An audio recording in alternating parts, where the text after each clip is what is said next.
problem muncul karena tidak bisa membedakan keinginan dan kebutuhan. Nah, jadi kalau nomor satu tadi adalah bagaimana kita mampu membuat batin kita tenang. Mungkin nanti kita akan olah di dalam banyak pertanyaan setelah pemaparan ini, tapi sekarang saya hanya kasih gambaran yang jelas saja bahwa untuk bisa tenang, batin itu adalah mampu menyesuaikan antara keinginan dengan kenyataan. Yang kedua, mampu membedakan kebutuhan dan keinginan. Yang ketiga, supaya sehat badan dan batin, manusia harus bisa, di dalam Dhamma disampaikan, menjaga makanan yang masuk. Karena ternyata makanan yang masuk itu mempengaruhi kesehatan. Makanan sehat saja kalau terlalu banyak jadi tidak sehat. Misalnya Anda masak sendiri, semuanya sehat, minyaknya sehat, telurnya sehat, sayurnya sehat. Tapi kalau jumlahnya terlalu banyak, untuk tubuh menjadi juga tidak sehat. Apalagi kalau gampang beli makanan di mana-mana. Tentu Anda sudah mendengar minyak goreng yang terjadi di masyarakat sekarang, kadang-kadang minyak goreng daur ulang. Pernah mendengar itu? Minyak goreng daur ulang? Daur ulangnya adalah oli yang didaur ulang. Oli itu loh. Minyak mobil itu bisa didaur ulang sehingga berwarna seperti minyak goreng. Dan itu yang dijual di masyarakat. Dan Anda bisa renungkan, kalau itu kita makan, apa jadinya? Belum lagi makanan yang berwarna. Ternyata warna-warna itu adalah warna pakaian. Sehingga kalau warna merah, merahnya cerah. Warna coklat, coklatnya cerah. Padahal itu sebetulnya adalah pewarna pakaian. Yang kalau kita makan, itu akan menimbulkan penyakit. Oleh karena itu, untuk sehat lahir dan batin, menumbuhkan kebahagiaan, unsur makanan sangat perlu dijaga. Karena itu, saudara sekarang sebelum makan harus sering bertanya, ini makanan ini sayurnya apakah menggunakan pestisida dan insektisida? Apakah ini, apa itu istilahnya, sayur bio apa? Apa? Bio? Organik. Nah, apakah ini sayur organik yang bersih? Apakah ini berasnya organik? Apakah ini dagingnya? Nah, ternyata nggak ada daging organik, tapi di sana bisa daging organik. Apakah ini dagingnya dari daging yang sehat? Apakah ini, kandungannya ini dan itu dan itu? Kita harus mulai berhati-hati. Tapi kalau Anda tidak bisa memilih makanan, kurangilah volume makanan. Jadi, misalnya sekarang makan di kala lapar, selesai itu jangan ngemil, jangan apa. Karena ternyata banyak orang Indonesia yang sakit jantung. Ini katanya beberapa orang ahli, saya tidak tahu, mungkin nanti Pak Dr. Eka yang bisa juga memberikan referensinya. Katanya orang Indonesia sering sakit jantungan itu karena sering makan gorengan. Ya, gitu ya. Katanya itu minyak jenuhnya itu loh, meningkatkan kolesterol dan yang lain-lain. Katanya begitu, yang mungkin juga jadi pendarahan otak juga, gorengannya itu. Apalagi makan penggorengan. Langsung RIP tadi. Yang menurut videonya Dr. Eka tadi RIP. Sudah nggak sempat dioperasi kalau makan penggorengan.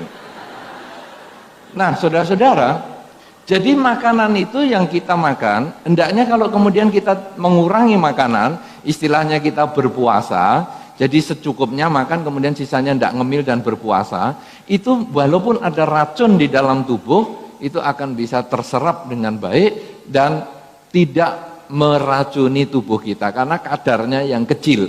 Tapi kalau sekarang kita makan lagi, akhirnya penumpukan racun, mungkin saja penyakit itu akan datang. Ya, nah jadi menjaga makanan yang masuk. Kemudian kalau sudah tadi adalah menyeimbangkan pikiran, yang kedua tadi adalah mampu membedakan kebutuhan dan keinginan, yang ketiga adalah menjaga makanan yang masuk, maka yang keempat mampu menggunakan waktu dengan bijaksana. Beberapa orang hanya menggunakan waktu untuk kerja, kurang istirahat. Itu juga kalau di dalam drama dikatakan bisa membuat sakit. Atau istirahat, kurang kerja, itu ya sakit. Coba Anda lihat, beberapa orang ngomong, aduh istirahat banyak mana sakit. Coba lihat di rumah sakit. Isinya kan, jangan ganggu, pasien sedang istirahat. Pasien istirahat. Berarti kalau banyak istirahat, itu pasien rumah sakit. Artinya orang tidak sehat. Jadi kita harus bisa bekerja, kita juga bisa istirahat dengan waktu yang seimbang. Masalah nanti mau berapa jam istirahat, itu setiap orang punya perbedaannya sendiri-sendiri. Tetapi seseorang harus bisa mampu memilih, oh sekarang saya kerja, sudah cukup kerjanya, sekarang saya istirahat. Ini harus bisa. Jangan mesin aja digas terus, dari Jakarta sampai Banyuwangi, gaspol terus gitu. Itu kalau ndak nubruk masuk sungai, mobilnya juga mogok kepanasan. Apalagi manusia digaspol terus kerja terus, nggak bisa. Ya, karena itu harus bisa membedakan waktu antara istirahat dan kerja. Anda yang maniak-maniak kerja, ingat baik-baik. Apakah istirahat Anda seimbang dengan kerja Anda? Dan Anda yang maniak-maniak tidur, ingatlah apakah tidur Anda seimbang dengan kerjaan Anda. Ya, karena maniak tidur itu ya ada jam 11 siang masih tidur. Wah, kok ya ada seperti itu.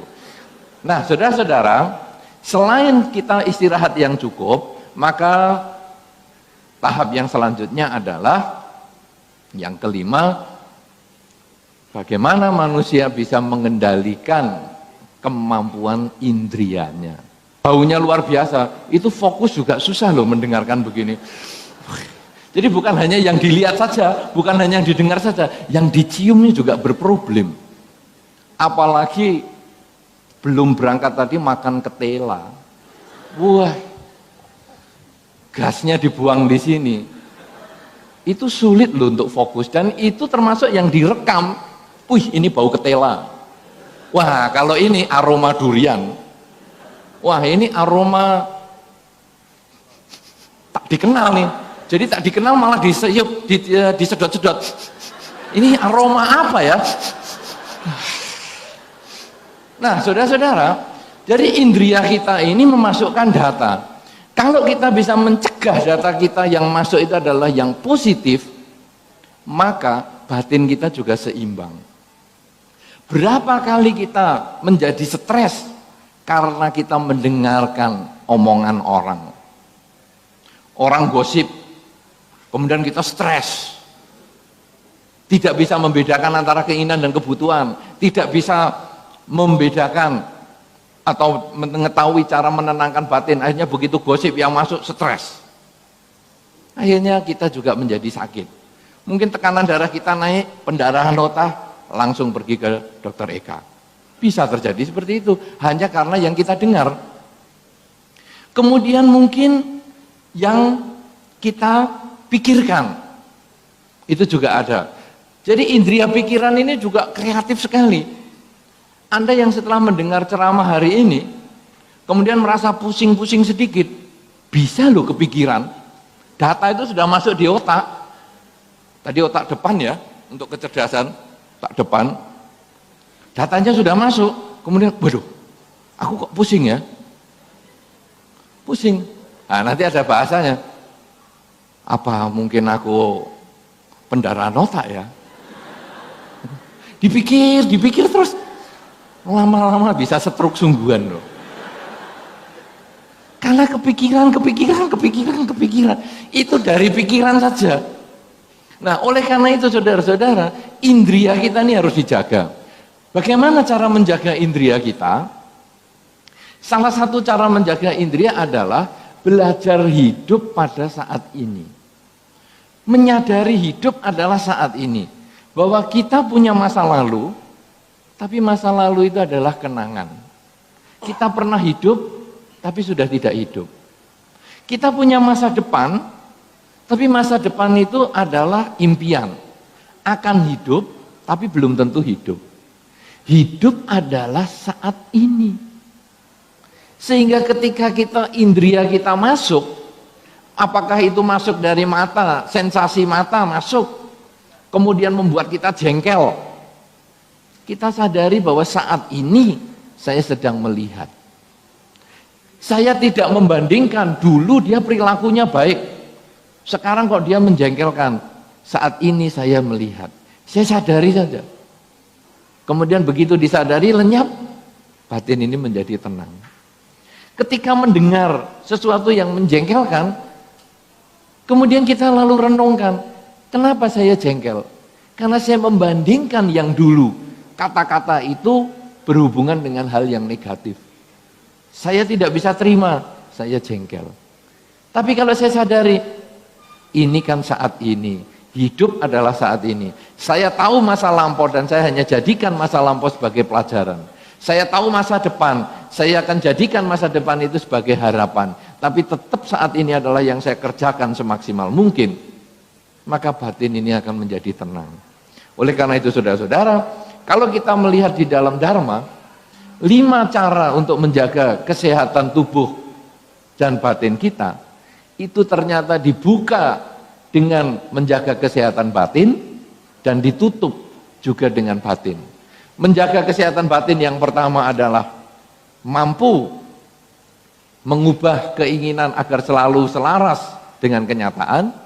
Sedangkan kesehatan batin yang terakhir adalah mampu menyadari hidup adalah saat ini. Sehingga seluruh indria kita bisa kita kendalikan, tidak lagi menjadi provokator untuk batin yang gelisah.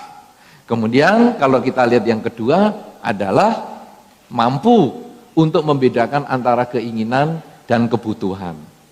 Yang ketiga, mampu untuk menjaga makanan agar tidak menjadi racun bagi tubuh, karena kita makan untuk hidup, bukan hanya hidup untuk makan.